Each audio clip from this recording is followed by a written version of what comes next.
Hey everyone. As some of you know, I make a new video about once a year. I'm trying to get a little bit better at that. This is the conclusion of the Core Wound series. I realized that I had left things off on kind of a weird note. I basically said identifying the core wound, experiencing the core wound, and then just disappeared off the face of the earth. So, voila, you feel awful, goodbye. That was not my intention. I just am very bad at keeping up with these. So, the most exciting part of this whole series should be about resolving the core wound or actually feeling good. That's what this video is going to be about. So just to recap, a core wound is a message that we absorb about ourselves after an external event occurs.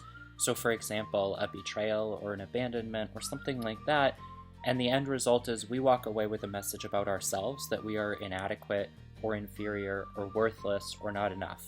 And those kind of things can live inside us for a long time, really without us even knowing.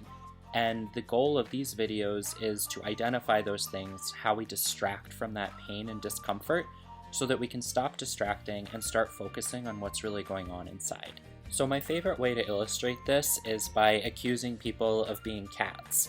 I know that sounds odd, but just bear with me for a moment.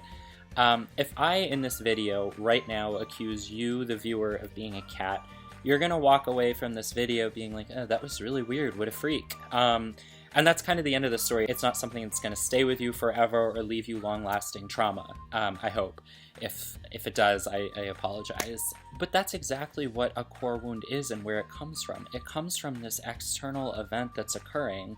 So that event was me just calling you a cat, and it's so ridiculous, and you know that that's not a message that you need to absorb about yourself. You know that you're not a cat. That doesn't even make any sense. But what about if in this video I were to say to you, the viewer, that the person in your life who left you or replaced you with someone else did that because you were inadequate and that person was better than you, and you're a fool for choosing to be with that person in the first place, and you make bad decisions and you can't trust yourself. That's the bullying voice that lives inside so many people's minds and bodies, and that's the core wound. Those messages suddenly get carried inside of us. It's not like the cat. Those are things that really stick with us, that left behind so much self-doubt and anxiety about ourselves. So that thing that I said suddenly has a lot more weight. It's something that you carry on and stays with you through future relationships, our interactions with other people, friends, and family, and it doesn't go away easily. But the reason I brought up the whole cat thing is that those messages we absorbed about ourselves have the exact same amount of accuracy as me accusing you of being a cat.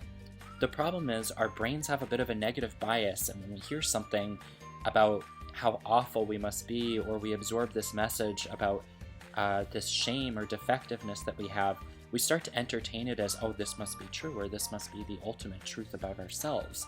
And that's where core shame is born. I want you to go back and imagine that shame or that discomfort that's felt as just as pointless and weird as me calling you a cat. When we do this, we start to realize that the messages that are living inside of us are not so accurate.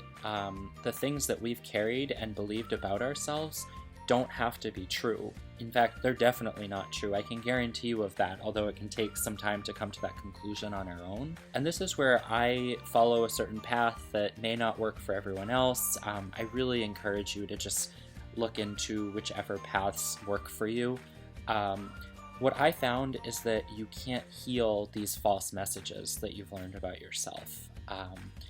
And that's not to say that you can't feel better. The problem is that you can't heal something that was never true to begin with. So again, if we go back to me calling you a cat, you can't heal from that. That doesn't even make any sense. You can't, mend that back to health and care for it and hope that it gets all better because it was false to begin with. And so instead, in the moment that that entered your psyche, you let it go.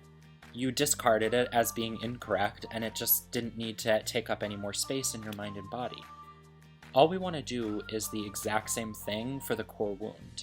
I know it sounds really simple, and it does take a lot of time and thought, but in the end, it is just about letting it go.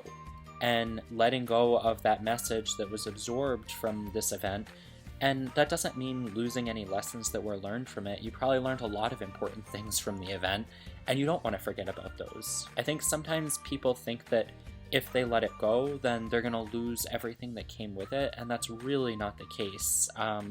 You're letting go of the emotional baggage and the heaviness that lives inside of you, while still maintaining all of the boundaries and the self-respect and the things that we learn from these experiences. So that is what I recommend. I recommend thinking about these emotional wounds as me accusing you of being a cat.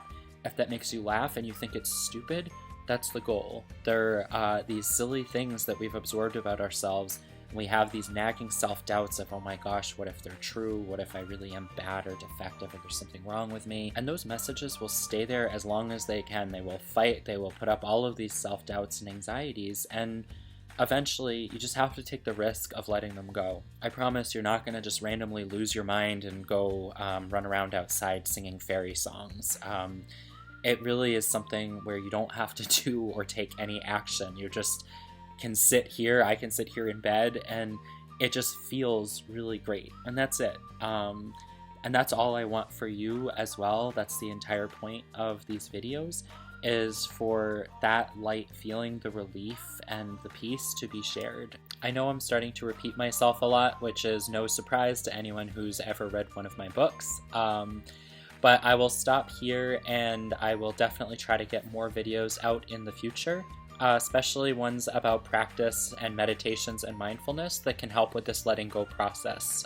Just like anything else, practicing for the gym, gaining muscles and all that stuff, the mind and body are very similar. So there are plenty of things that we can do that really get us on the right path and make this letting go process almost automatic. So be on the lookout for those, and I wish you all a wonderful start to the fall. Thank you.